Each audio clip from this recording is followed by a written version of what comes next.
Greetings, my gosh. So glad you are here. Today, I pick up Daisy Dew. Not Daisy. Oh, fuck. Daisy's at the Rainbow Bridge. Daisy's right here, for crying out loud.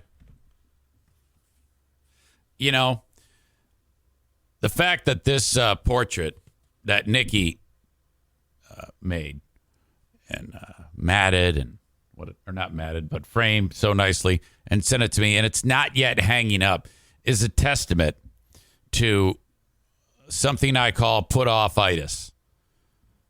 Everything that I want to do, I put the damn thing off. I don't know if you ever do that. You're like, fuck, I got to get that done. And then you put it off, and it doesn't get done. In fact, there's a person right here, right now, who's a recipient of that terrible habit. My pal E-Rock. Hey, yeah, I'm going to record a Compound Media show for you. And then, like 4 weeks later, it's not done. And I just don't do a good job of policing it. By the way, today I'm supposed to record that. You notice I said today I'm supposed to record that. A better man would say, I'm recording today, and just do it. I got to hang this fucking picture up. This is a 1-second job.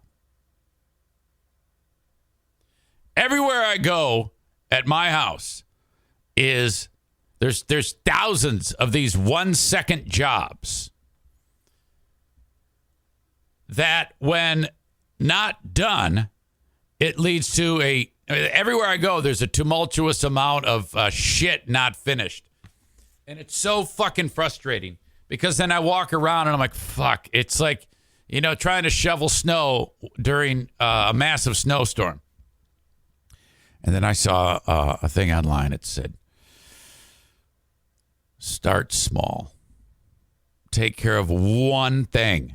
One thing, and don't make it a big one. Like pull one weed. Do something. And then start from there. Try to understand that you're only one person. You can't get it all done at once. It's taken you a long time to fuck all this shit up. It's going to take some time to unfuck it.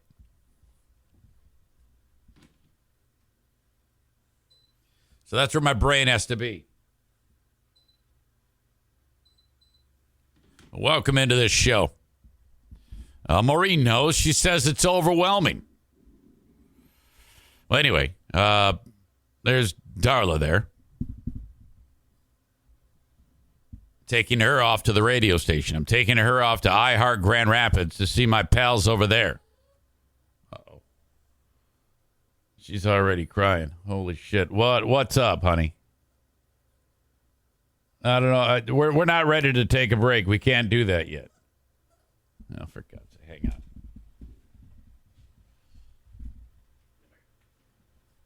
All right. Okay. She's crying about something, and I'm not, we can't be taking a fucking break every 3 minutes.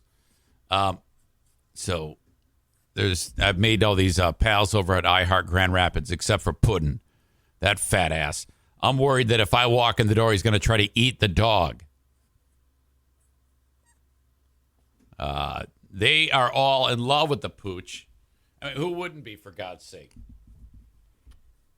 And so I promised them when I get done with this show, I am going to go over to iHeart Grand Rapids and show her off to all these people. All right.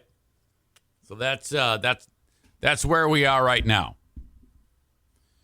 That's it. I'm going to actually finish the free podcast, not dress like I'm homeless, and drive to the radio station. Be the first time in about 3 weeks I've worn pants. This is a big deal for me. Stand by. I need coffee.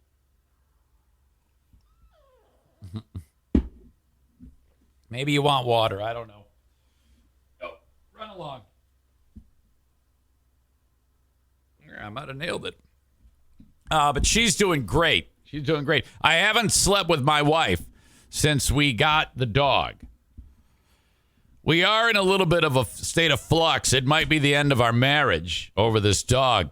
She's like, she sleeps. The dog sleeps with her. We don't have the heart to put the dog in a crate. Now I do. I do have the heart to put the dog in a crate because I do. I mean, I've left the house and if I'm not going to leave her alone wandering around the house, I put her in the crate. She cries, but I leave. So what the fuck? I don't care. I come back. She's asleep. It's good. But we can't get up the nerve to put her in there overnight because she sits there and cries. And then we get, oh, my God, we got to help her. She's dying. Oh, my God. What are we going to do with the puppy? Get her out of. So all we're doing is reinforcing that behavior that all she has to do is cry a little bit. And then she's going to get what she wants. And she's right.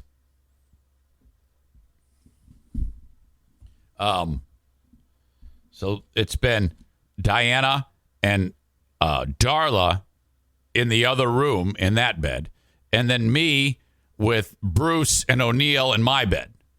That is so fucked. At some point, we're going to have to, I need to sleep with my wife. It's been way too long. So I don't know what the fuck is going to happen here. I'm taking it day by day. So, whatever. Kenny writes, what will you do if Puddin expects to get to hold and pet the puppy like everybody else? Are you going to be like, hell no?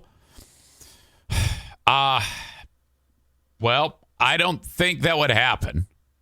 But if it does, I don't know if I have the balls. If he goes in to grab the dog,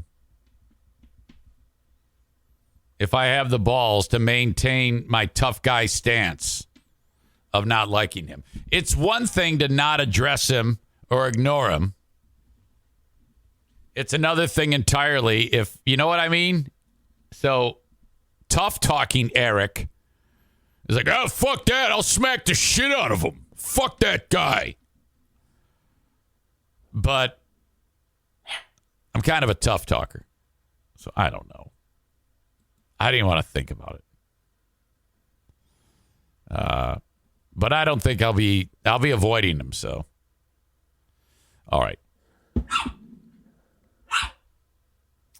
Kenny says, that's why I was trying to get you to think about it ahead of it happening. Yeah. Maureen says, you must protect her from Puddin'. Well, I wouldn't want any of his fucking fat all over her and shit. The fucking idiot. God.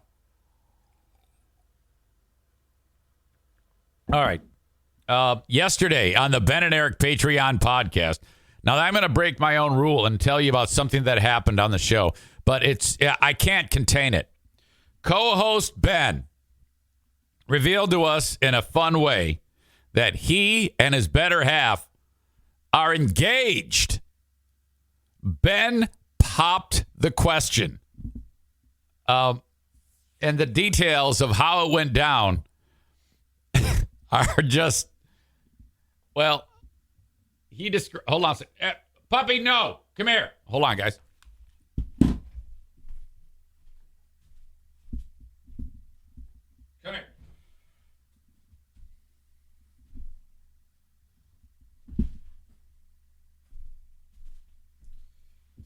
This may be a long show today.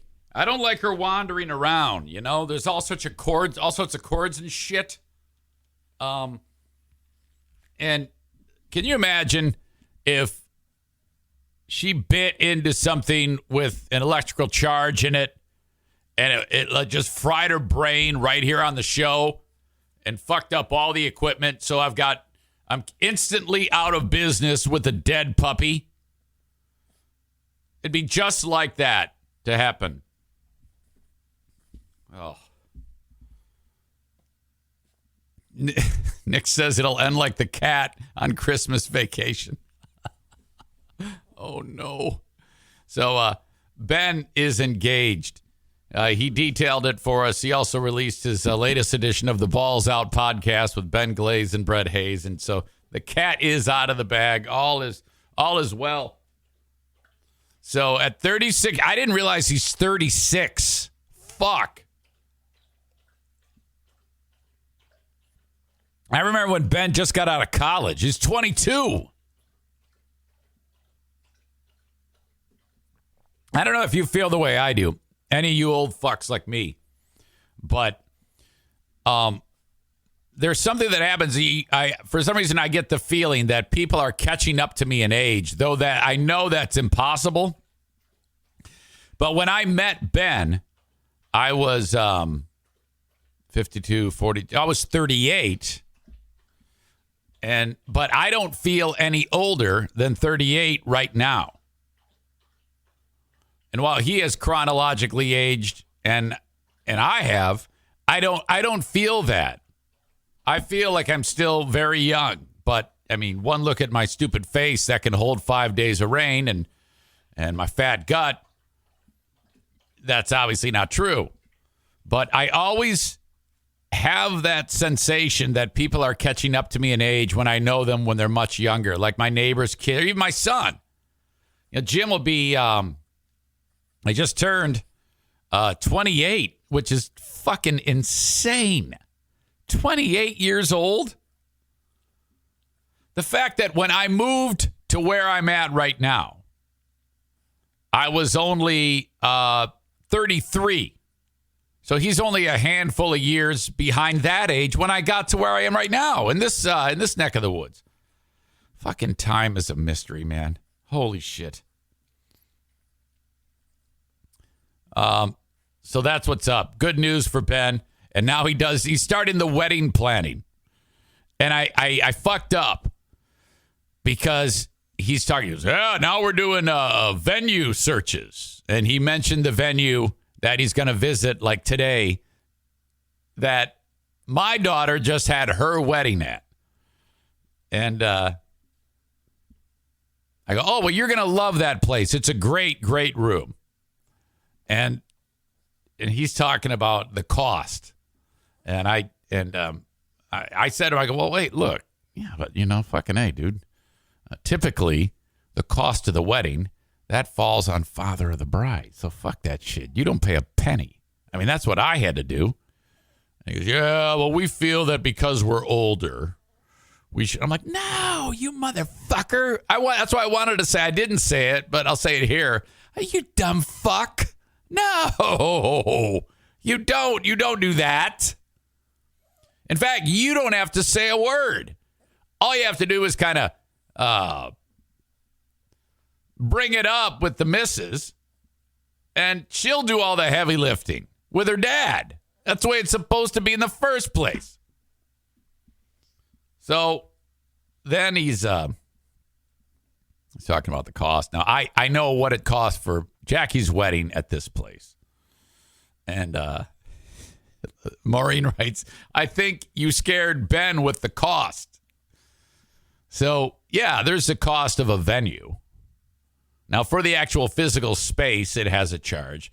But so I don't know if they're thinking that they just got to get the venue and then throw a cheeseburger down everybody's throat and get a case of fucking Pabst beer and call it a day. So I think they have $1 amount in their brain. But in reality, you got to realize there's venue. There's plated food for everyone, depending on number of people. There's how much booze, what types of, are you doing wine? Are you doing mixed drinks? Are you doing draft beer? Are you doing canned beer, bottled beer? Dessert. You gotta reach out to somebody who makes a cake. The dress, holy shit, the dress, the flowers, oh, fuck you. The photographer, holy shit. And if you have a photographer, you gotta have a videographer. You must do the videographer. Okay?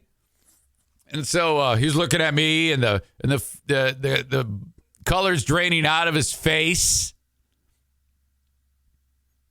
And then he goes, well, what's all that color? I go, oh, I think I paid, I don't know, between $20,000 and $30,000. And he goes, what?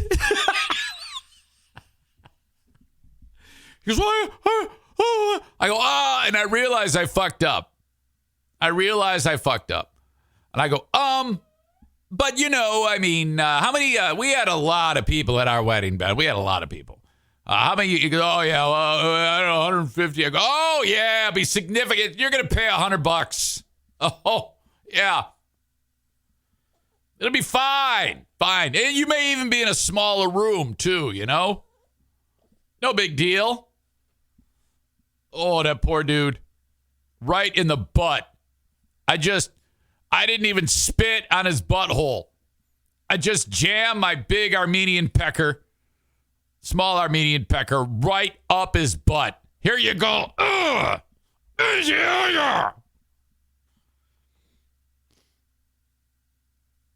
Anyway, there's some details about how it went. One of you wrote, knowing Ben, it got all fucked up when it came to asking her to marry him. It did. And you must hear the details of the fucked upness. Okay? It's on the Patreon, patreon.com/Eric Zane. Kenny writes, it was classic Ben. It truly was. So I will post that a little bit later on today. I have a feeling someone has to go potty. So you're going to have to sit still and hang out. I did my best. I'll be right back. This dog peed 3 times and pooped once in the time that we were out there. What a good girl letting us know, huh? If you remember yesterday on the show, I talked about Annie Agar. Now, I've known Jeff Agar for about 10 years. He's a dude who his son has cerebral palsy. I had finished a race, a 5K in Rockford, Michigan. And with about a half mile to go, I saw this guy pushing a kid in a running stroller. The kid, I could tell, looked like there was some issue. And it turns out that's his son, Johnny. And he has cerebral palsy. The idea was Johnny wanted to do the last little bit of the race. Like dad pushes him through the whole thing. And for the last 200 yards, the kid gets out and, muscles his way through it with the crutches, the whole deal. Well, then I see cameras all around him. It turns out ESPN happened to be recording all of this. And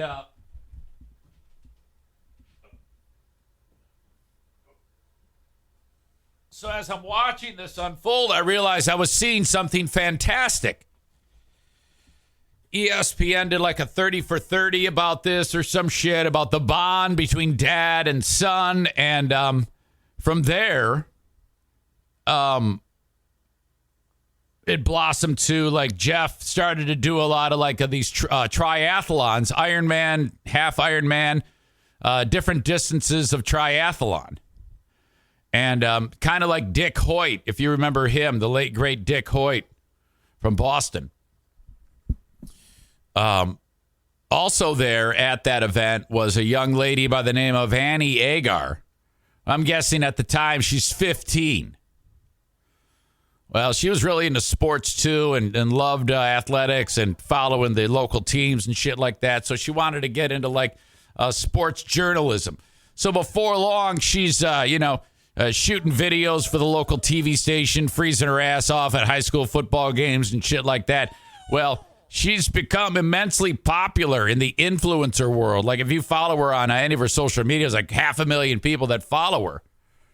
And I talked about this with you yesterday on the show that she put out a video of her driving in a ride along for a Formula One car or something like that. And she was super stoked about it. And she posted the video of her doing that thing. And because that's what she does. She's an influencer. And so the video is just her riding around in the car. There's Annie. Now, Annie's, she's a cutie. She's a cutie, no doubt. And so she gets lots of attention. And one of the people that reached out to her was Tyreek Hill of the Miami Dolphins, because in her post, she said, this is how Tyreek Hill feels all the time, isn't it? Because she's moving real fast. Get it? Well, Tyreek, he writes to her anytime, something like, anytime you want my number, Annie, just ask for it.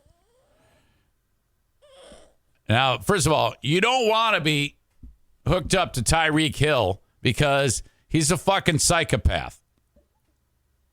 We talked about that yesterday, about the whole deal about his allegedly breaking his kid's arm and spousal abuse and all that shit.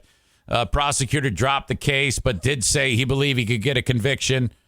Anyway, Annie, though, friend zones the guy when he says that. And she says, appreciate you, man. Saw the video of that kid at your camp, though. Looked like he already had your number. Referring to the 18, 17-year-old kid at Tyreek Hill's football camp. And Tyreek in the red shorts here getting smoked by this dude. And this clip.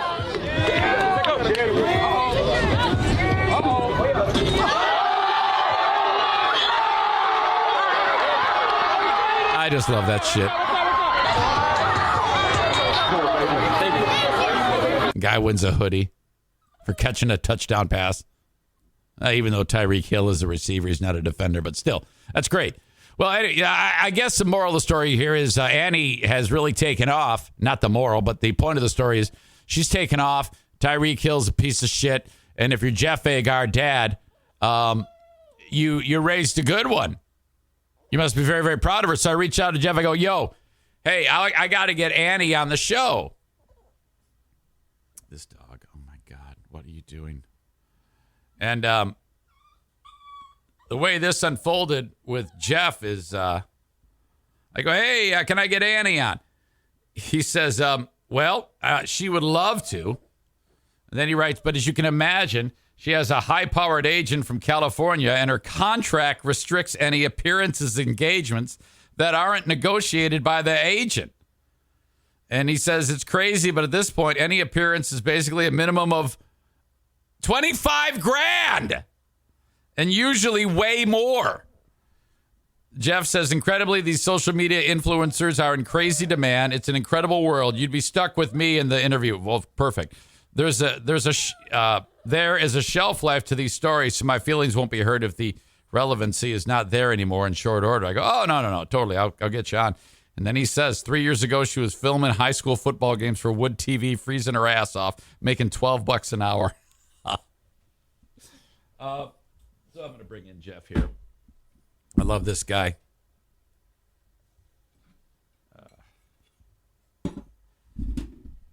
See what's going on in the world of I refer to them as the first family of awesome.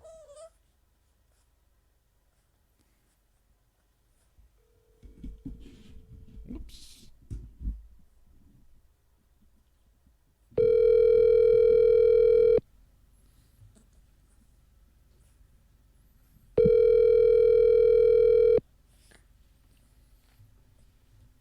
Come on, Jeff.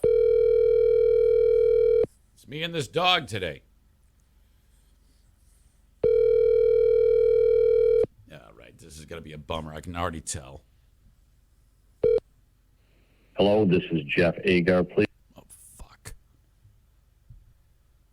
All right. Well, that sucks dick. That's all right.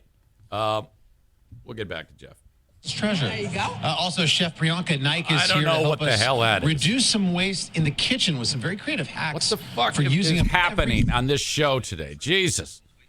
All of a sudden, Chef What's His Fuck is talking. All right. No clue. No clue what just happened. All I know is it's embarrassing. She could tell Mr. Hill that he can pay her $25,000 to talk to her, Kenny writes. Not sure what that means. Maybe a little context. All right. Anyway, before we continue, I'll try that back in a second. Thank you, by the way, for checking the show out on Facebook, Twitter, and YouTube. I would love you to go to twitch.tv/Eric Zane Live and sign up that way and follow the show on Twitch. You can also download the Twitch app and search Eric Zane Live and enjoy the show on your mobile device. As it is, I got to kick all of you out on Facebook, Twitter, and YouTube. As always, you can download the audio podcast of the show. Just search Eric Zane Show wherever you download shows. And if you want to send me an email, eric@ericzaneshow.com on the Shoreliners Striping inbox. I've got T-shirts, merch at ericzaneshow.com. I do cameos. I got a Patreon. All about it right here. And you can find all the information you need at ericzaneshow.com. So thank you, thank you, thank you. I'm going to kick you all out, other than the folks from Twitch. Facebook and Twitch brought to you by Irvine's Auto Repair, Grand Rapids Hybrid, and EV. Twitter brought to you by Blue Frost IT, and YouTube brought to you by nobody. In fact, I had somebody, and I need to fill that spot. So there you go. You can sponsor that. Okay. While I wait on Jeff, a reminder that if you need to install any flooring in your home, reach out to my friends at Johnson Carpet One Floor and Home. Discount outlet. They're on Chicago Drive, right behind the Little Caesars. You can't miss them. Johnson Carpet One discount outlet where you can save big money on flooring. Mention my name, save an additional 10% at Johnson's. If you want to install an in-ground pool this summer, Jennison Pool and Spa Depot is the way to go. Reach out to them at 616-457-0500. They can get that done for you. When you call that number, set up your 30-minute consultation about how that's going to work. Jennison Pool and Spa Depot, 616-457-0500. Hey, come here. And then, of course, the aforementioned Blue Frost IT, the managed IT service provider for the Eric Zane Show podcast. You need tech shit done, take care of it with Blue Frost IT, 616-200-8550. Let me send my man a text.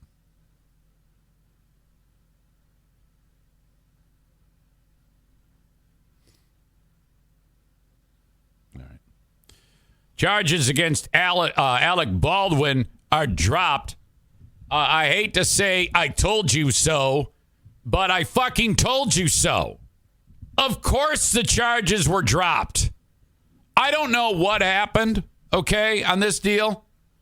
But at the end of the day, you have a prop gun that some fucking moron, probably someone who has bad intentions, my conspiracy theory is, people who hate Alec Baldwin wanted Alec Baldwin to burn, so they put the fucking real bullets into the prop gun to make it so that he killed somebody. And they were successful.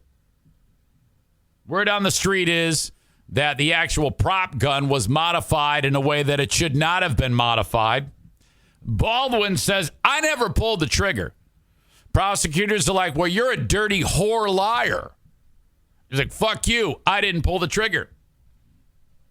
Yes, you did. You're lying. Okay, now, you can do that all you want. You can say, Alec Baldwin lied, Alec Baldwin lied. Proving it is something else. And with 10 days before the start of the first preliminary hearing, these bumbling fuckface prosecutors realize they don't have shit. They don't have anything. And with the date starting, or the date of it all being May 3rd that they started, they said, we don't have anything, and we don't have the time to get anything. Well, considering how much time has passed since this all went down, and you still don't have anything, I'm guessing you're not going to get anything in the next 10 days or any point thereafter. So the involuntary manslaughter charge dropped. They said, yeah, but you know what? We can still file them. And they can. They can still file them. But they won't. Now, the Hannah Gutierrez, who is the armorer, which is just very difficult for me to say, armorer. She still is facing charges. One of the reasons why I'm really, really interested in this case is, and I don't think they'll actually get concrete proof, but just the whole mechanism of physically going to the set in New Mexico of the film Rust with live rounds and then taking the live rounds and putting them into the pistol. Someone had to do that. And they need to find out who. Meanwhile, just yesterday, they started shooting for that film again. And the shooting, they have a new set. They're now shooting the film in Montana. And they started it again yesterday. God, I cannot imagine doing work on that film. You know, the cinematographer, the chick who got shot, I forget her name. I know it sounds terrible, but I don't remember. The dead chick. God, that would, for everyone associated with that film, I can't imagine. All right. Well, we had a little bit of a layoff, but let's get back. In fact, let's start right where so-and-so got killed. Let's pick it up. All right, places, everybody. Places and action. And then if you're Baldwin and you've got this, you're about to do the scene where you shoot the fucking prop gun. I wonder if, he does it and he pulls it and he like winces and breaks character. Can't do it when he pulls the trigger. Covers his eyes. Like, cut! What are you doing? I can't do it. I feel like I'm going to shoot somebody. I got to get PTSD. This will, if he is able to, and he will be able to, do all of the things he's supposed to do as a trained professional in that film, pulling a gun, pulling a trigger, aiming at shooting, all that shit. That's going to be terrific acting. You might as well just give him the Academy Award for Rust, because in the scene that you're seeing that they will shoot and edit and make part of the movie, they should actually put on the scene when you're watching the finished product. This is the scene where Alec killed the chick. All right, hang on. I got to find the dog. Hold on. Hey. Okay, she was actually chewing on an extension cord. No. You know how, like, when you've got a kid that's of the right age, you child-proof the house? We haven't done any of that shit in this room. This could be the spot for one of the saddest days in podcast history if I don't puppy-proof this room or come up with a different plan. We may get to a point where I have to stuff Darla into a kennel for 2 hours while I do the show. And that kind of breaks my heart.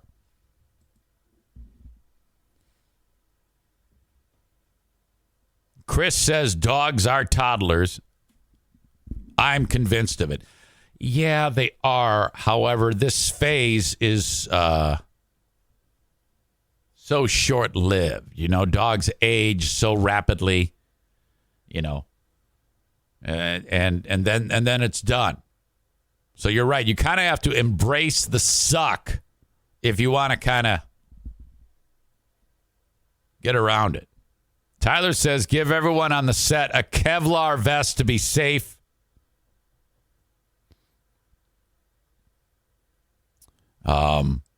The armorer should really take all of the blame. Well, I don't know. We don't know the facts of that case and what Baldwin was accused of.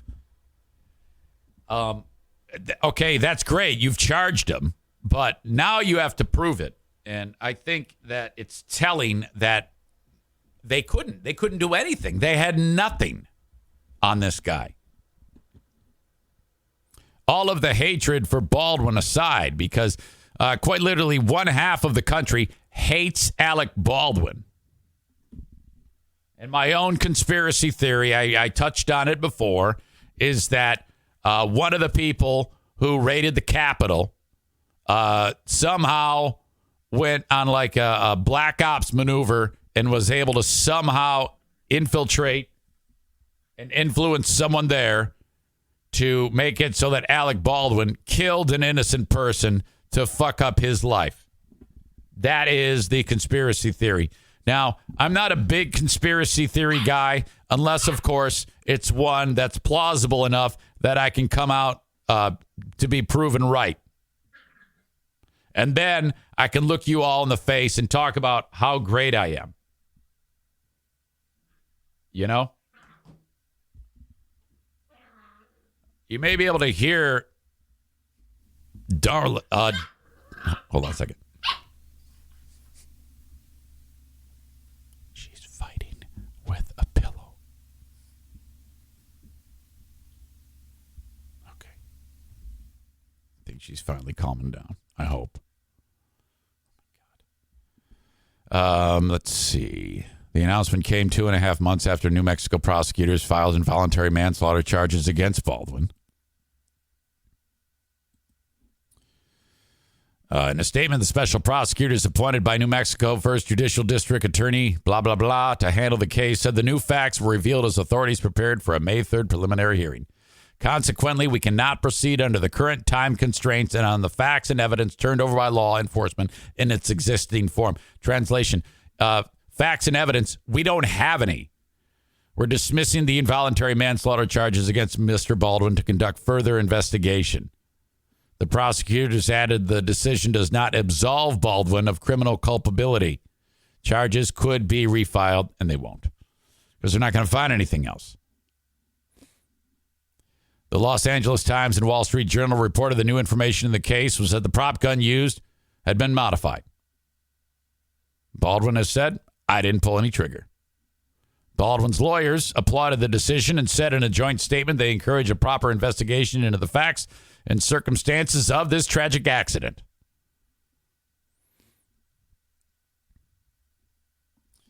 We shall see. We shall see. All right. I got a couple stories I want to get into of some questionable teaching techniques by substitute teachers. All right.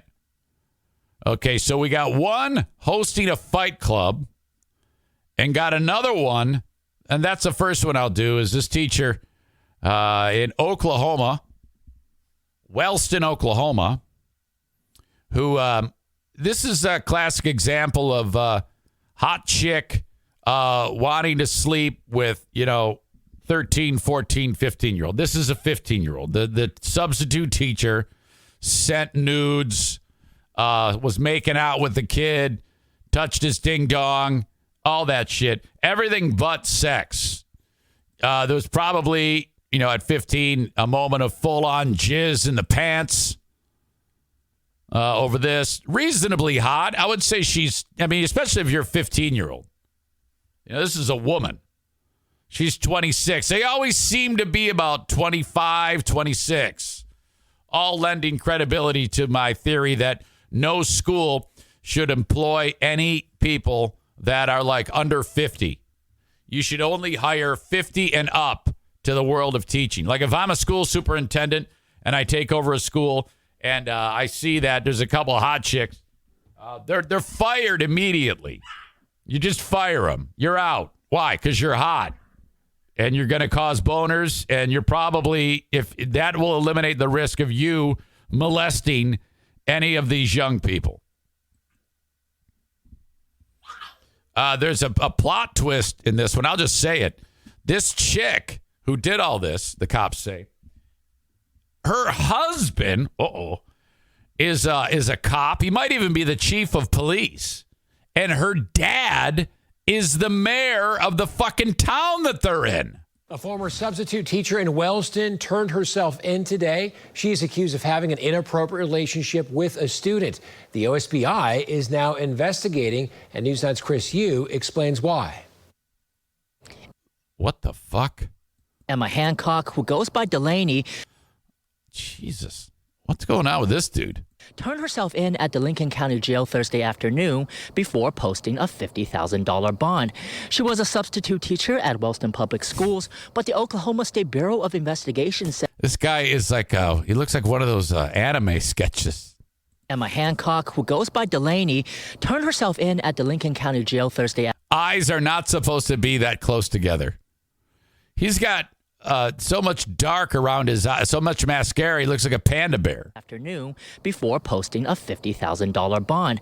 She was a substitute teacher at Wellston Public Schools, but the Oklahoma State Bureau of Investigation says she sent inappropriate photos to a student, kissed him, and touched him inappropriately. According to an affidavit, 26-year-old Delaney Hancock began texting the Oh yeah, she'll get let off because she's pretty hot. 15-year-old student in October. Initially, it was so Hancock could send him a school The reporter has more makeup on than her. assignment. Investigators say after a few weeks, the teen sent a shirtless photo of himself to Hancock through Snapchat. The affidavit says Hancock then responded, quote, "Are we sending half-naked pictures now?" To which the teen said, "I don't know, are we?" According to the court filing, Hancock wrote back, "Are you trying to get me to lose my job?" The document also says Hancock and the teen later He's like, I don't know, but you're going to make me lose my jizz. began exchanging nude. By the way, you can tell this is a small town farming community. I think this is a silo. They got a fucking silo. Most schools have a football stadium. These hillbillies have a silo. Photos and videos of sex acts. Investigators say this escalated into Hancock and the teen kissing each other on 2 occasions while in classrooms. Because Hancock's husband is the police chief of Wellston, the sheriff's office asked the OSBI to investigate. Several Wellston residents also told us Hancock's father is Wellston's mayor. City Hall today to attend a 6 Look at this city hall. Holy shit. It's a fucking pole barn. p.m. board meeting so we could get comment from the mayor, but the city postponed the meeting with no explanation. I also called the city and emailed the police I wonder if this guy ever is giving any shit while walking down the street. chief. I messaged Hancock on Facebook as well, but I've not heard back from any of them. As for Wellston Public Schools, The people in Wellston probably think this guy's an alien. the superintendent tells me that as soon as they learned about the allegations, they took Hancock off the call list, banned her from campus, and notified authorities. In Wellston, Chris Yu, Oklahoma's own News 9. Chris. Well, that is all sorts of screwed up.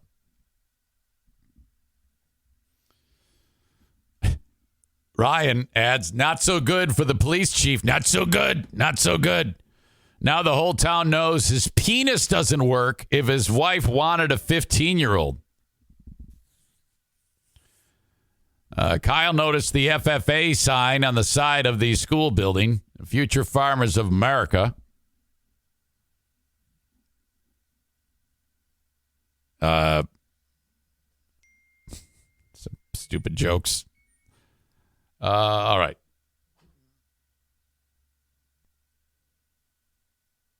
Jeff Agar here.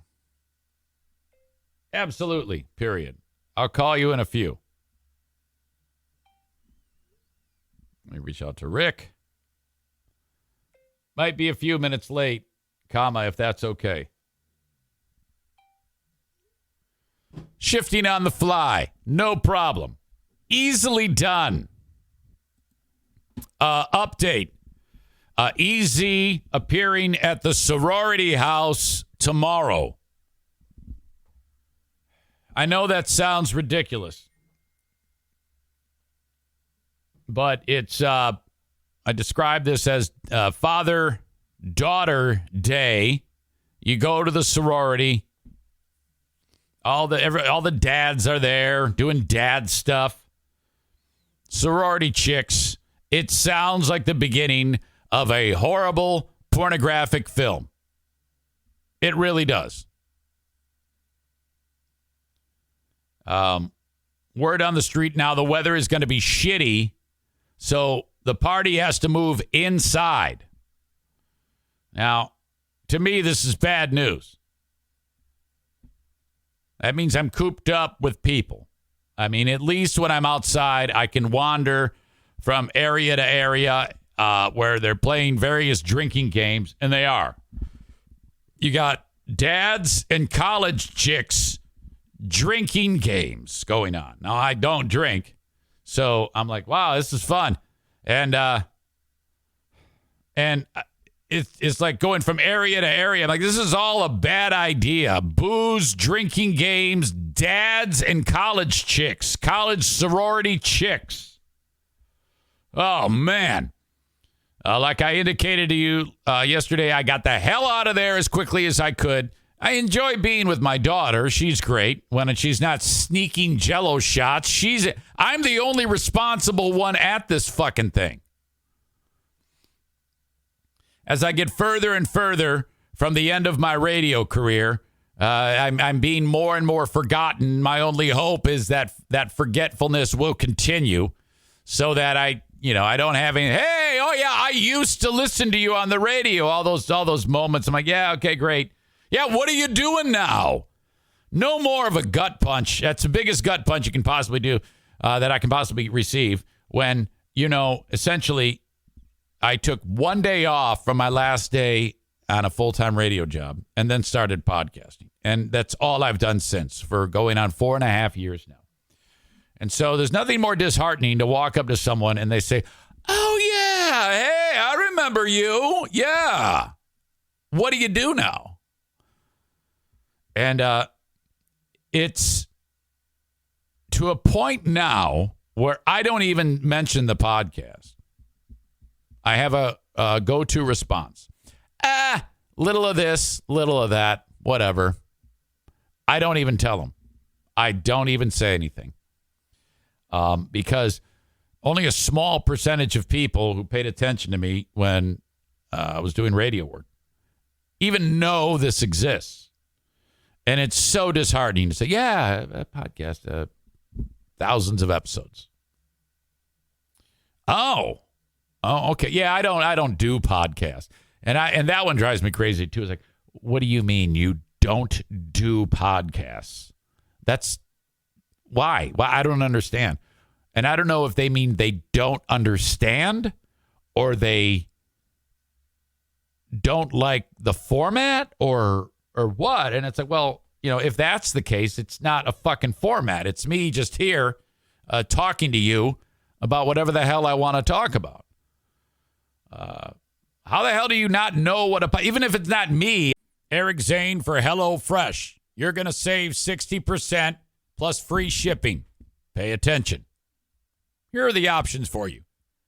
Take the family out to eat, and then you're bankrupt by the end of the month. That's out.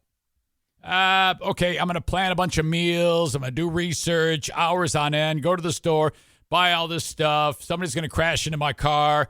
I'm going to get home. Nobody's going to like it because I didn't do the recipe right. The instructions weren't clear. It goes to waste in the fridge. Blow even more money. And then everybody thinks you're a terrible preparer of meals.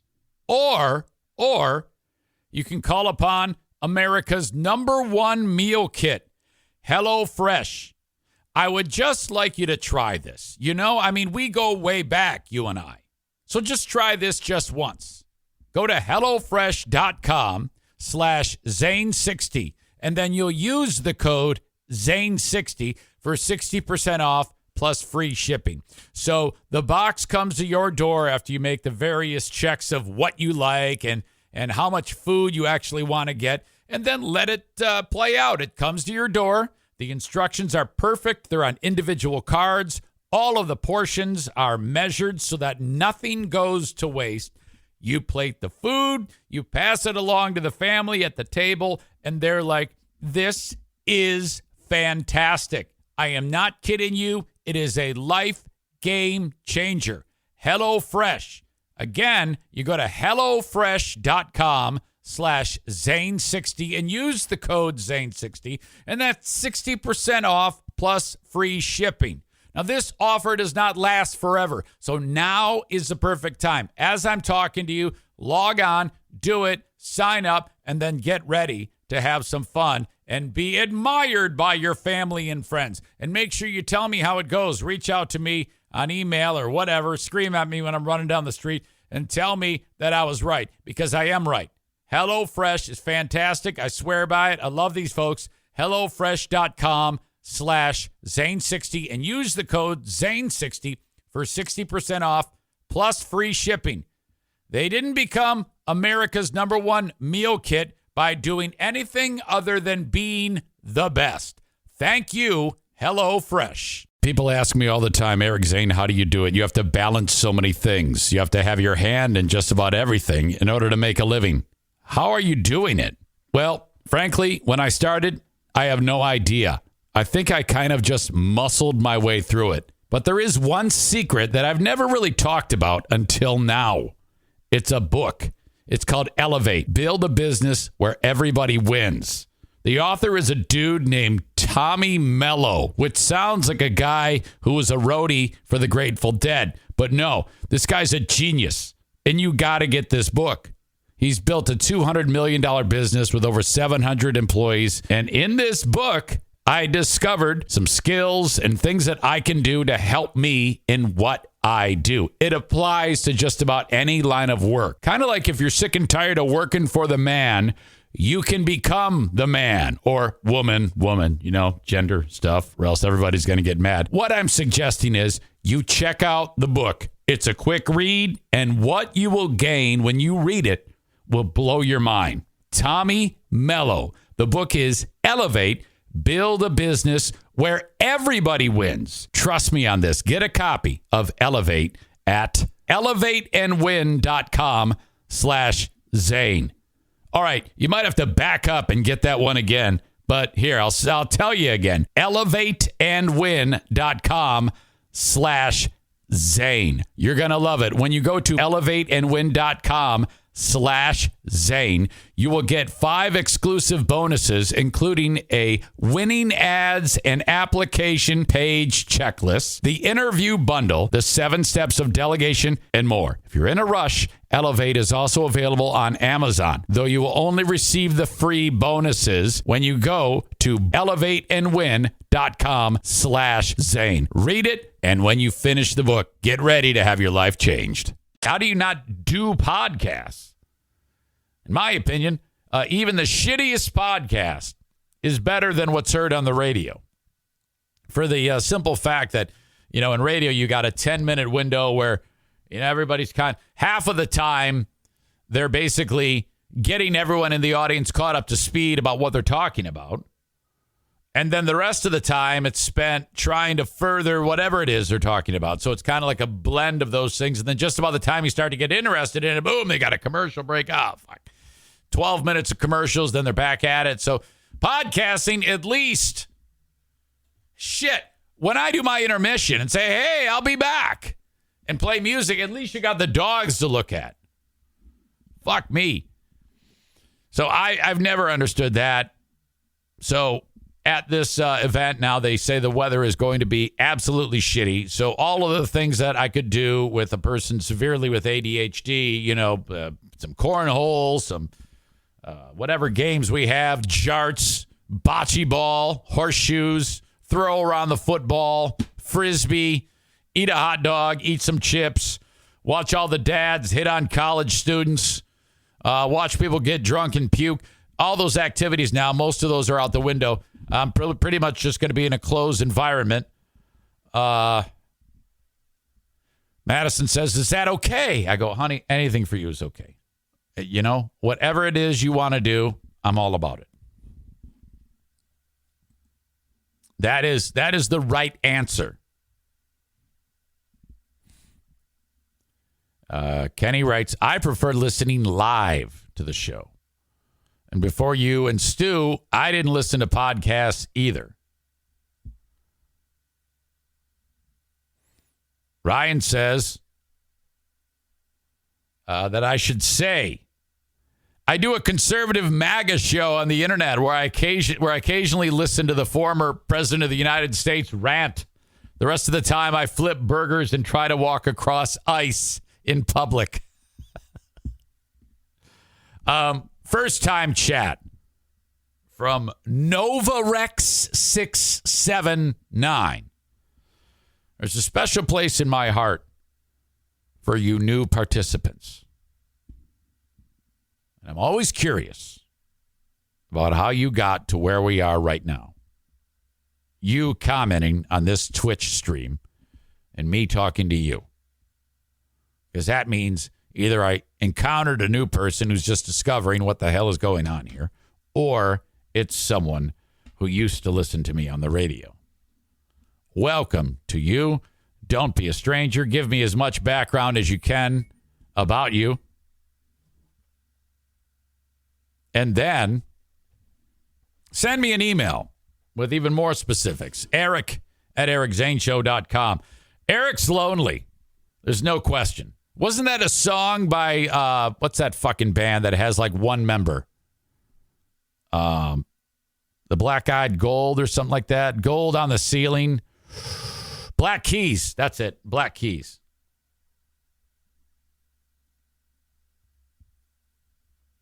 I'm going to bring in my boy Jeff Hagar. Talk about his lovely daughter Annie.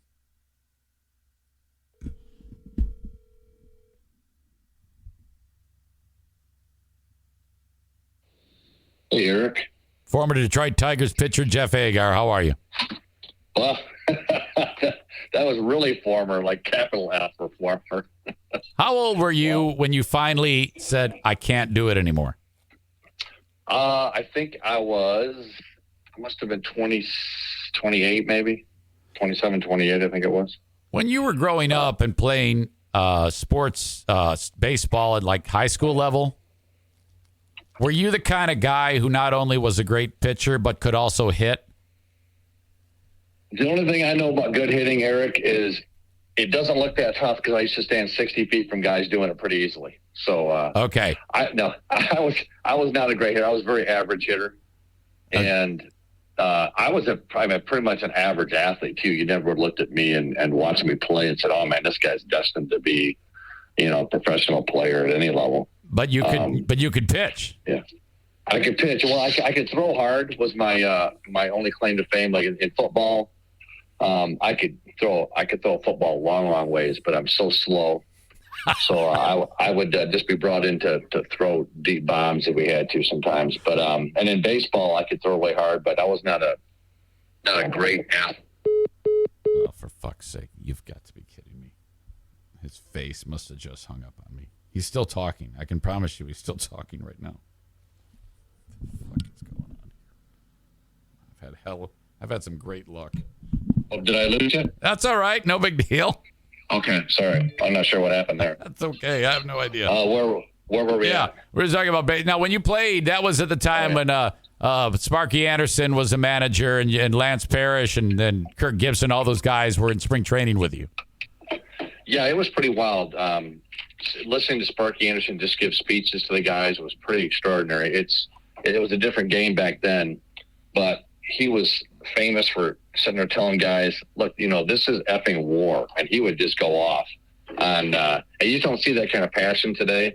And I get it's a different world, but man, it translates into life when you start thinking about this. This is a battle, and you can, even the guys like Bob Gibson, during the All-Star games, he refused to talk to other players because they were his competitors. And wow. It's kind of a different world back then, but man, it taught you that you really got to give it your all. And it's about winning and losing, nothing else.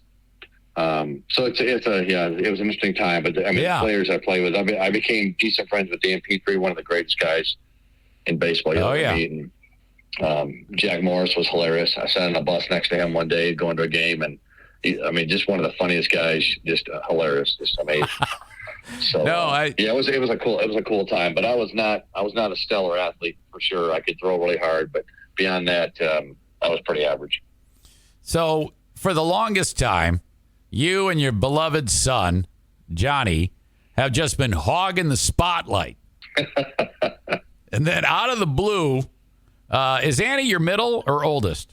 She's the middle. So Johnny is the oldest, Annie's in the middle, and Gracie is the youngest. Okay. Out of the blue, Annie now has, through social media and her ability to, she's really dove into, she was a big sports enthusiast and would write and talk and report on sports before she got into social media. Isn't that correct? Mm-hmm. It is true. Yep. She loved it. And she was working at Wood TV, covering high school sports primarily.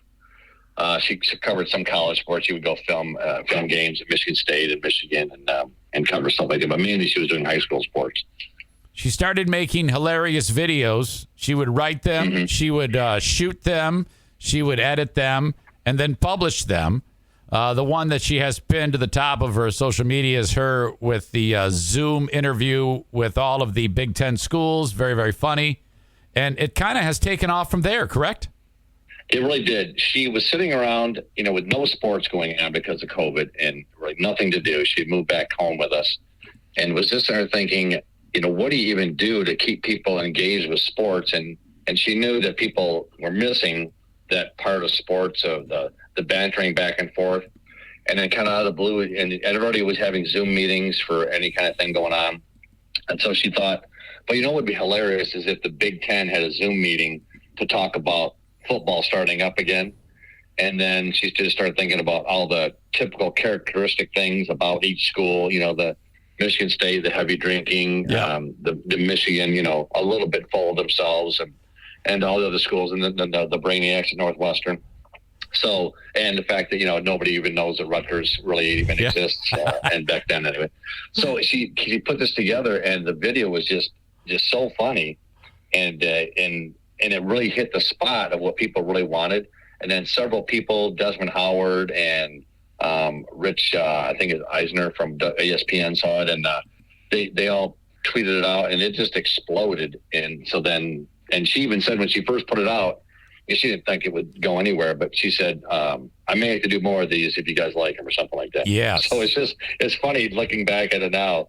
Pretty interesting comments to think that you really predicted that the future would unfold for her like that. But I certainly think 3 years ago she was making $12 an hour, freezing her butt off filming high school football games. Right. And now here she is, really living a phenomenal life. It's tough work for sure. It's like grueling days and hours of work all the time, but you love it. And she loves it. She travels all over the country and gets to meet pretty extraordinary people now and developing content for people. So it's incredible what she's gone from and to. So is her goal to keep, so for now that's what it is, but is there a long-term, like is there perhaps hosting on a network, game day things that you see sometimes people will discuss the weekend's games or something like that on CBS or NBC or something?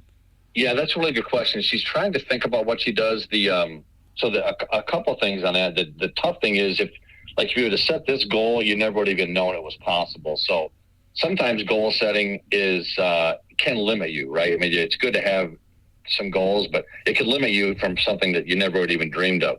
So she's trying to focus more on she's trying to create content that people like, and then she feels like that will lead to some other really good things.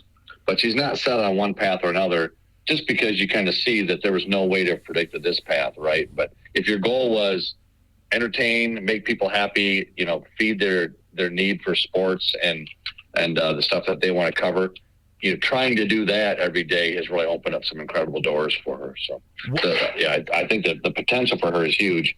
Sometimes her format and her structure and her humor doesn't always lend itself to just sitting there, and being in more of in certain types of roles versus others. If she has some creativity to do things, then that's really where she excels. Now, from a father's standpoint, this has to be, I mean, for me, if my daughter was doing this, I don't know about you, but I'd be scared to death because there's just weirdos. There's a lot of weirdos out there, Jeff. How do you do that? Does she have enough in place where it's like she can be insulated from bad things that exist out there? You know what I mean? Yeah, you hope so. The number one thing she said is, I cannot respond to any comment at all, no matter what the comment is. And she and her agent are adamant about that. They don't need the dad sticking up for her. And the funny thing is, she can stick up for herself pretty good, as you saw with Tyreek Hill and that latest exchange. My God. But the amazing thing is, she has a huge fan base of super loyal people. And before I could even get in to respond to somebody, her fans will step in and just go after the person in a good way. But they'll use it, using facts and data and talking. They'll go after the person who's trying to be negative with her. So it's really extraordinary how people will stand up and as a group, they support what she's trying to do. And she has a really loyal group of people that follow her. So, but it's the guys on the inside and women too, but the ones that are on the inside of the sport that really understand it. Like when she does her videos, I have to have half of it explained to me. Oh, okay. I'm not on the inside of everything going on in the NFL or in the PGA or anything. So once you get if you're one of those guys that you're watching it every day, you're in it, then you think it's hilarious because she really captures the inside parts of the game.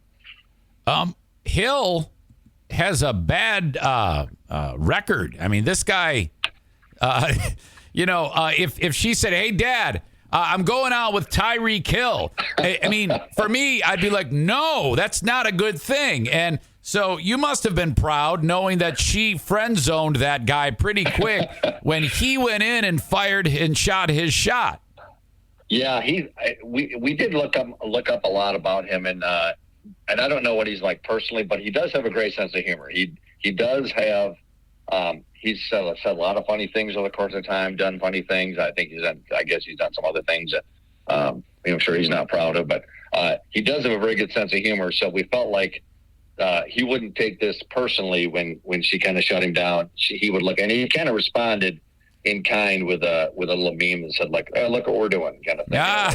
Okay. Some movie star. So I think he gets it's not all viz is good viz, but most of the time any kind of viz is good, right? And, but he seemed like he's a good sport, and he was going to take it the right way. But but it's really exploded. I mean, she really came up with something that I hate to say put him in this place, but it really she really was able to go toe to toe with him without being intimidated, but also without insulting him. Oh, absolutely. She has respect for him as an athlete. But it was very funny when she first told me, "Here's what I'm thinking about tweeting," I just broke out laughing. And it's so funny because I'd seen the video where he'd gotten burned at his training camp for kids.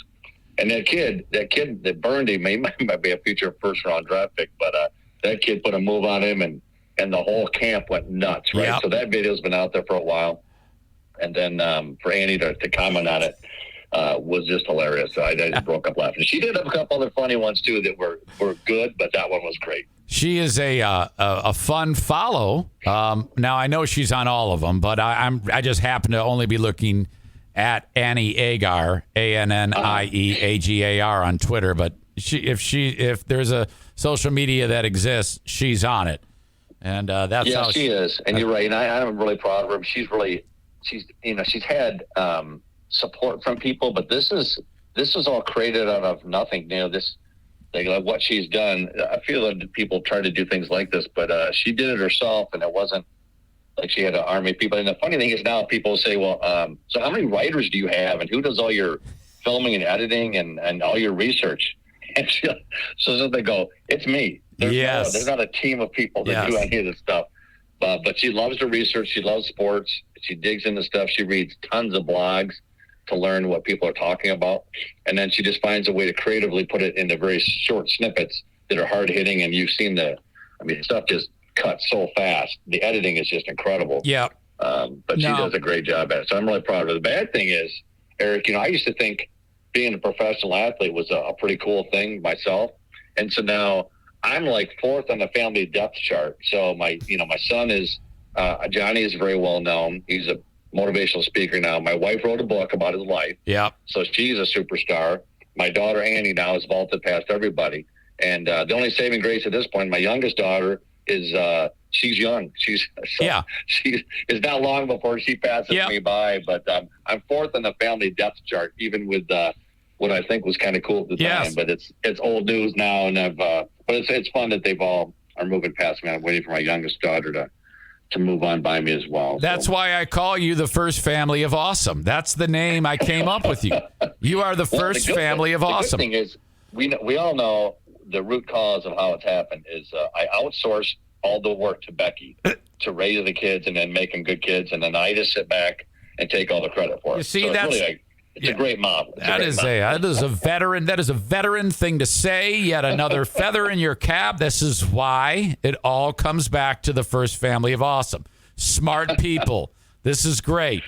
Thank you. Okay, yeah, but one final thing. No problem. You're absolutely right, and I'm glad you brought that up because Annie created something with no overhead. It's just it's a product that's created in her brain and because of the medium being the internet, we live in a golden age of being able to create, and how wonderful is that? You know, back in the day, people like her, the steps that would have to be taken to enter a male-dominated field and even make enough money to live, it would be very, very difficult. But she, because of fertile environment and her skills in her brain, have allowed this to happen, and that is awesome. I love that. It really is, and she's got a fabulous agent. This lady is really a driver, and she really looks out for Annie's best interest, because it's a competitive world. Bad things can happen sometimes, and her agent just is phenomenal. She owes a lot to her as well, but we as parents really trust the agent that she has. And good. This lady is just incredible.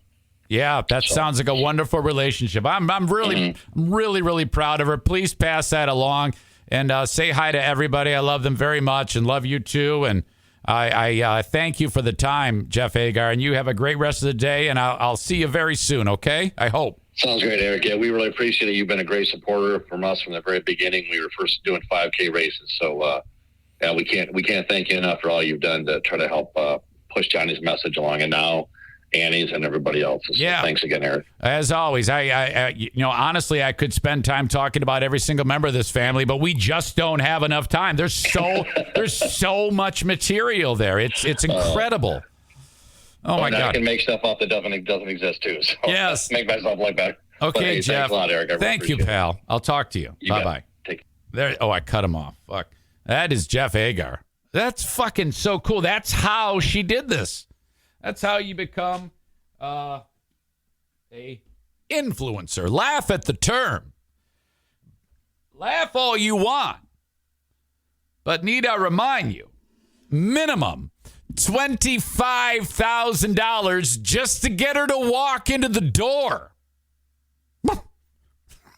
I'm over here like, buy a t-shirt. Hire me on Cameo. Look at my puppy. Will you follow me? I'm hoping for a few Facebook follows because I'm a fucking old fruit. Shit.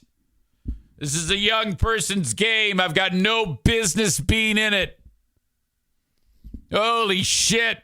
So fucking sweet. Corey says poop jokes. Yeah, I tell stories about my brother-in-law smearing shit on the walls. Tyler says, let's start a GoFundMe to get her on the show. No. If you start a GoFundMe, give it away to a charity, for fuck's sake. Ryan says, oh, go easy on yourself, big fraud Zane. David Hasselhoff is on Cameo. No, I've got a huge ego. I'm only kidding. I know I'm fucking great. Okay. I'm going to bring in Rick from TC Paintball in a second here. But I got to catch up on money. Okay. First of all, the Dirty Donut Race is June 3rd in Martin, Michigan. Sign up for it by going to dirtydonutrace.com. Save $10 on the entry when at checkout you use Zane23.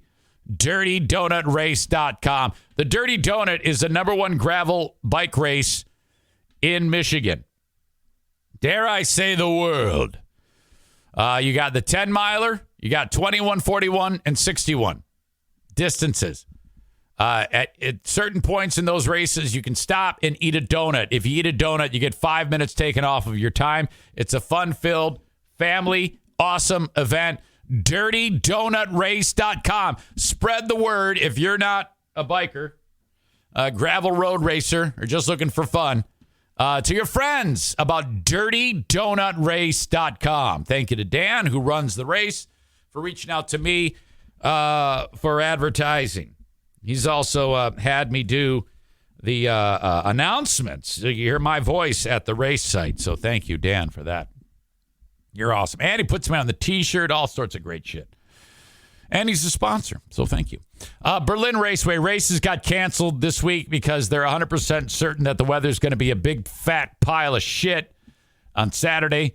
BerlinRaceway.com. Next week, back at it. Get your tickets there. BerlinRaceway.com.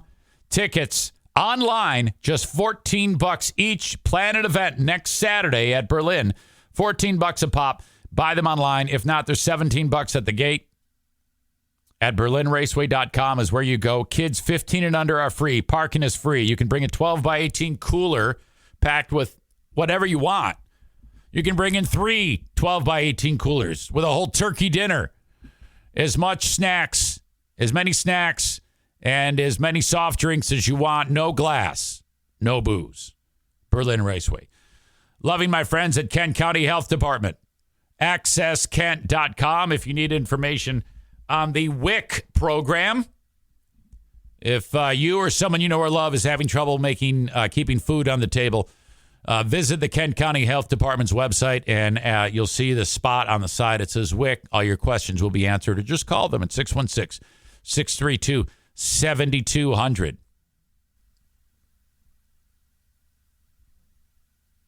Let's bring in another guest. Always love having Rick from TC Paintball join me.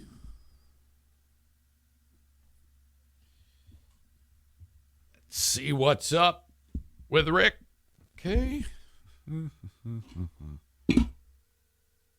Shit. Good morning, Eric Zane. Hey, Rick, what's up? Nothing. You're going to be able to do anything outdoors this weekend? The weather's supposed to be shitty. Shit, we did it in December and January. We'll definitely be outdoors. This past year, were you outdoors the most you've been? In the wintertime, yeah, people would just insist, hey, can we play outside? So we'd send them out there. So you may have had a day where they were trudging through snow playing paintball like that scene in Inception?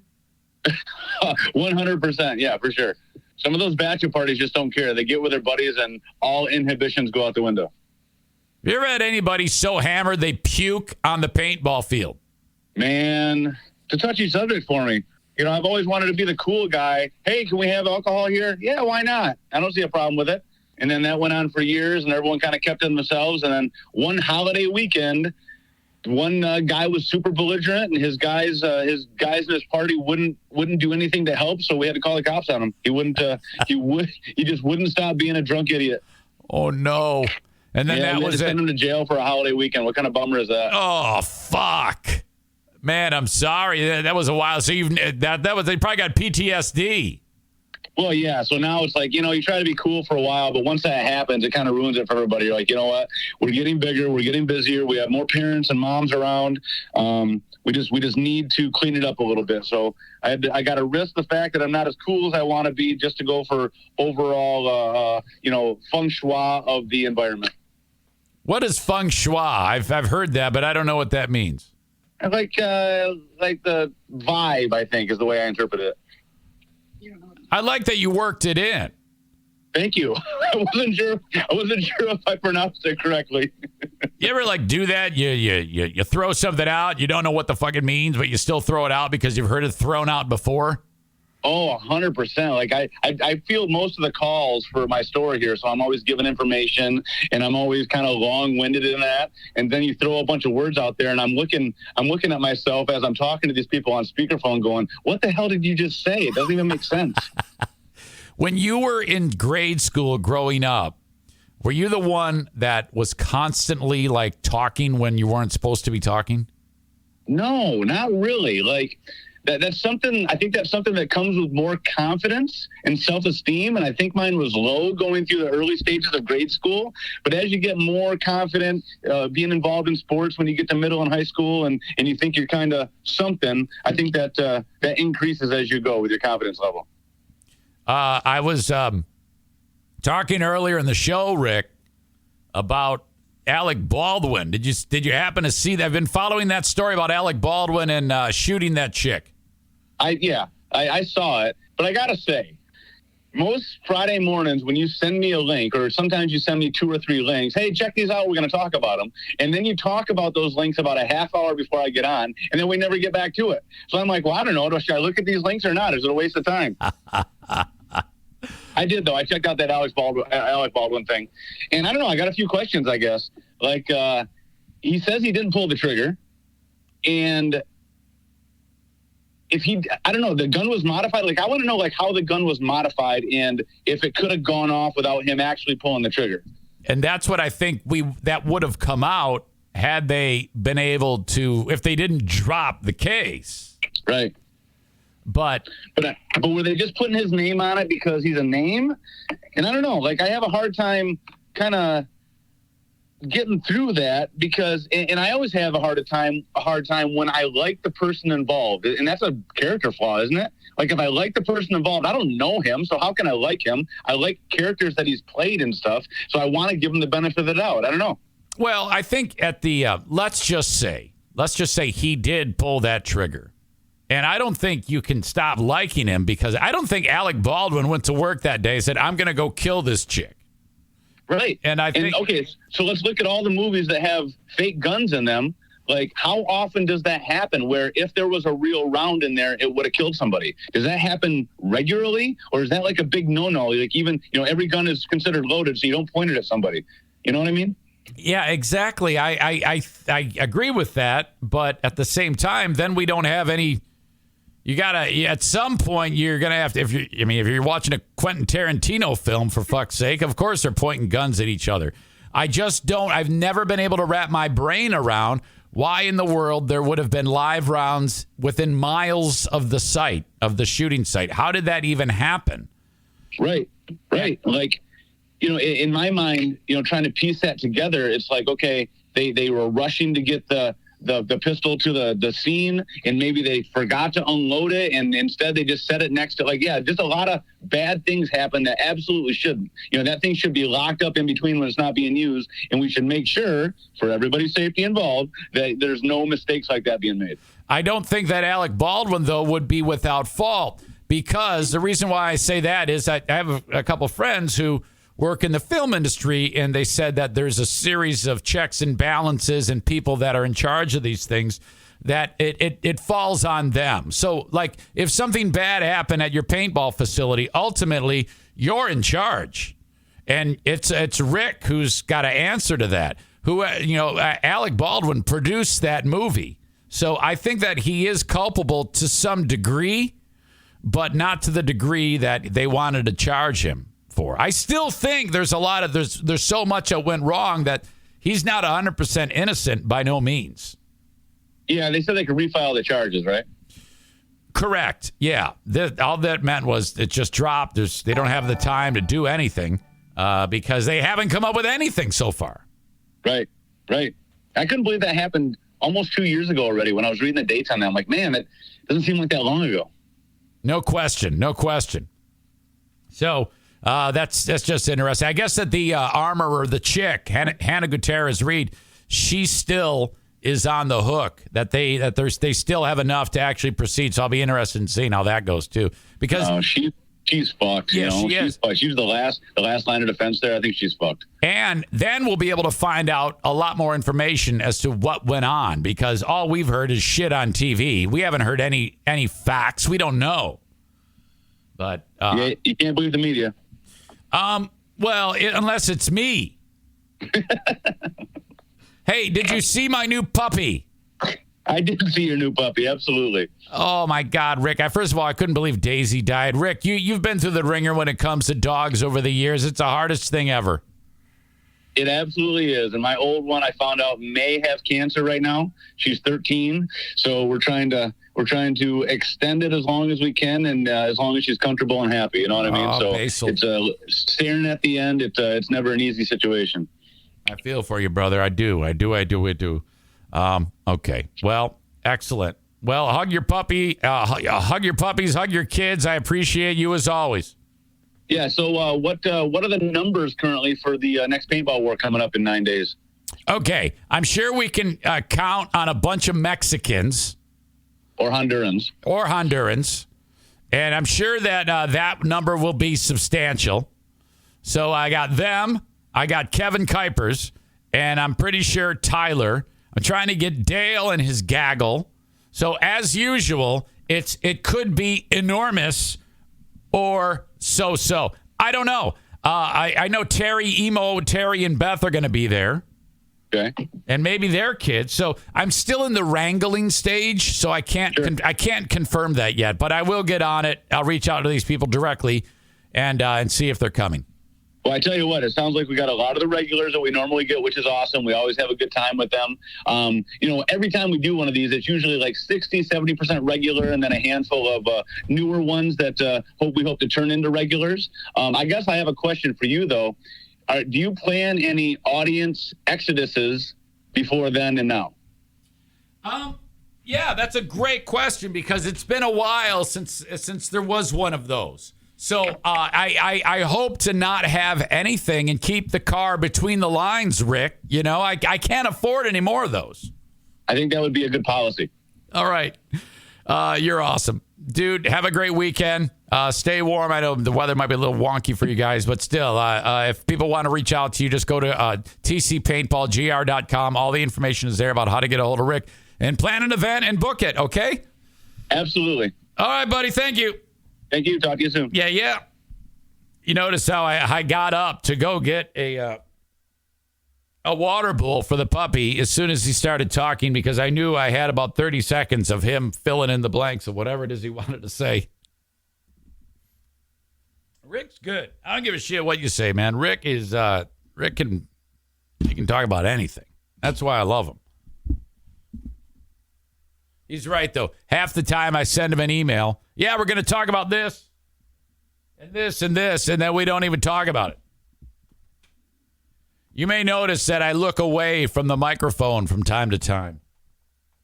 I'm trying to keep an eye on my little girl. She just got up, went to the water bowl, no water. I had to go get water. Bowl number 2, set it down. She drank from that. And now she's going back to bed. Thank God.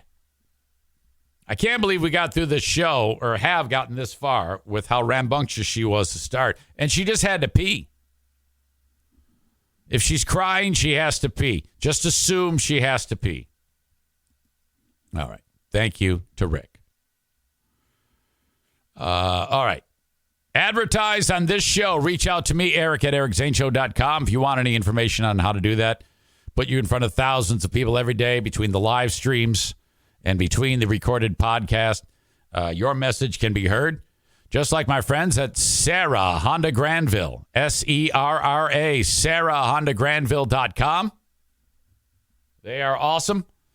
They have a dealership right on Kenowa Avenue, Kenowa, Kenowa Avenue, north of 44th in Granville, Michigan, next to the Cracker Barrel. Go check out a brand new Honda today. Test drive a Honda. The way it works is you test drive it. Yeah, I like it. I want to buy this brand new Accord Hybrid. Okay. You fill out the necessary paperwork. You finance it, or if you're cash heavy, just buy the damn thing. Figure out what you want on the car. Go home. 2 weeks later, it shows up. You go get the car. Gassed up, ready to go. Or drive off the lot today in a certified pre-owned, like-new vehicle. Under warranty and fantastic. In Michigan's largest selection of certified pre-owned cars right there.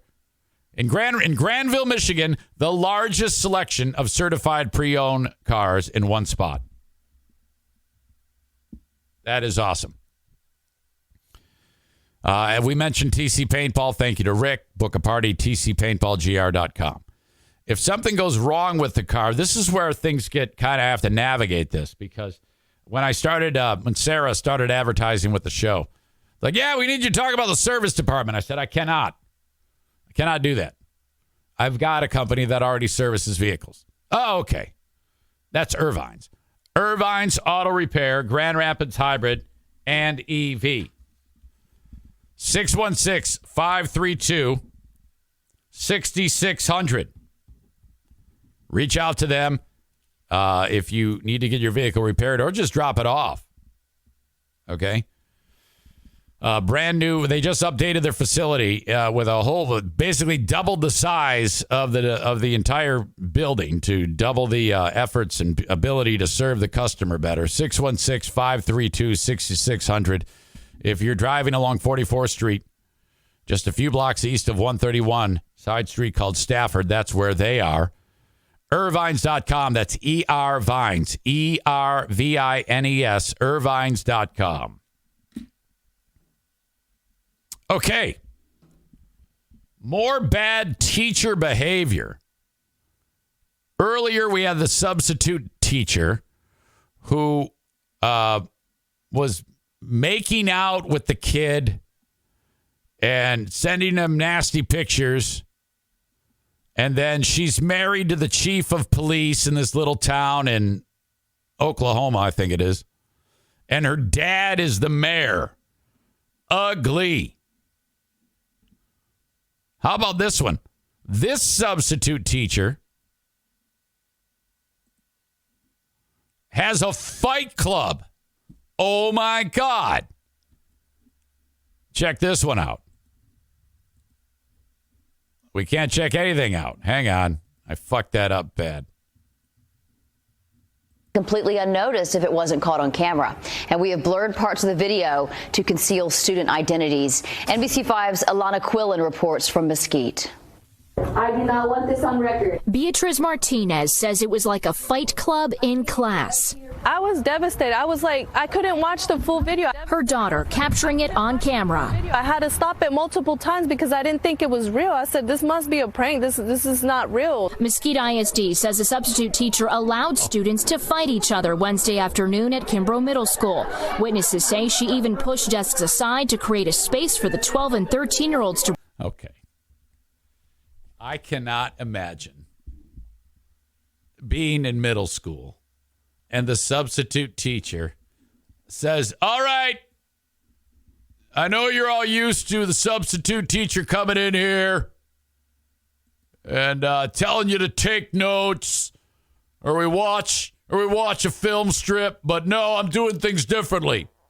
Let me move these desks out of the way. We're doing Fight Club. Holy shit, is this awesome? You've got to be kidding me. Look at. She moves the desks out of the way. Are you kidding me? To make sure that the kids can move? My God. Brawl, some left the classroom bleeding. Who in their right mind? Because I trust my child to go to school, but I also trust the staff to keep my kids safe. And then this lady, she actually making them fight. The district confirms the teacher outlined rules for the students to follow and even instructed one to keep watch at the door while fights took place. Oh, fuck. I need you to be quiet though, because that door's open. The school district I need you guys to be quiet because that door's open. has not released the identity of the substitute teacher, but did confirm that she was hired on March 6th. They say that she is no longer employed by the district and boo! is not eligible for rehire. The district issued a statement to parents calling the teacher's actions, quote, appalling and intolerable. KMS and MISD share the disgust you must feel about these events. Even if they're short-staffed, take extra precautions for these these teachers, these volunteers. Take extra precautions. Is anybody monitoring their behavior? Martinez says her daughter is now getting threats from other students for reporting it, something she says is also unacceptable. I know my daughter. I know that she's a sweet girl. Yeah, but you're Mexican. You know snitches get stitches. And to know that she's... And it looks like she snitched a little. She's getting death threats. I hate that. Oh! MISD says they've referred this matter to Mesquite police to pursue possible. That one chick looks very powerful. Shit. Come on. Stop. She's chewing my headphones. Fuck. This is what it's like having a child. I'm remembering. It's giving me flashbacks to when I was raising my kids. Criminal charges against the teacher. In Mesquite, Alana Quillen, NBC5. NBC5 has been unable to verify the substitute teacher's identity through the district or the police department. Mesquite police say right now there are no arrests or charges, but the case is being actively investigated. No shit. Wow. Fight club in the school. 6:38 is the time right now. Dallas ISD. Shit. What the fuck is going on here? Yeah, I'm struggling. There's no question. Kyle says that Bob has the best comment.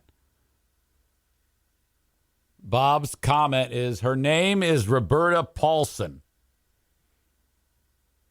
Damn it! I hate it when I don't get the joke. Is that that's something from the film Fight Club, right? Is that what I'm being led to? That's bitch tits. Oh fuck!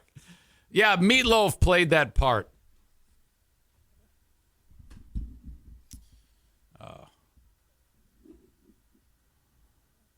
Excellent. Roberta or Robert? Oh, Robert. I don't know. What the fuck am I doing anyway? Great movie. Chuck Palahniuk wrote that book, in case you don't know. All right. I'm in a bad spot because this little wiggle worm is making my life difficult, and I'm nearly done with this show. So she needs to go take a leak. But so what I'm going to do here is we'll get to the asshole of the day in just a second. I got T-shirts available at ericzaneshow.com. I got a restaurant I want you to go to. It's called Bosco's Pub. I will not be there this weekend. Maybe sometime next week I'll keep you informed. Bosco's Pub, part of Terra Square. Joe Martinez at A&E Heating and Cooling. When you need work done, maybe a new furnace or air conditioner, you call on Joe Martinez, 616-516-8579. If you already have a air conditioner that's in fine running order, get it tuned up for the cooling season through Joe Martinez. Unless I'm getting this wrong, it's $79 to get that thing tuned up. 616-516-8579. Thank you to the Mario Flores Lakeshore team of Van Dyke Mortgage. You can get a mortgage from anywhere in the U.S. He's all over the United States. Just reach out to him at 231-332-6505. 231-332-6505 for the Mario Flores Lakeshore team of Van Dyke Mortgage. The only states he cannot service mortgages in is South Carolina, Maine, Alaska, and Hawaii. Otherwise, he has offices in every one of those states. 231-332-6505. Who is your asshole of the day? Brought to you by TC Paintball. Is it Jeff Agar? Perhaps Johnny Agar? Or Annie? I don't think so.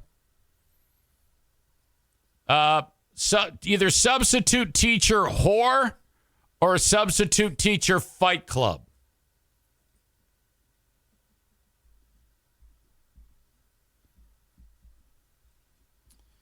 I got to go with, of the two, the bigger asshole is substitute teacher whore, because I would actually support the substitute teacher fight club. Like if my kid came home and said the substitute teacher had fight club, I'd been like, well, congratulations. Good for you. Go viral. My friends, that is it. As always, I appreciate you, and I will talk to you down the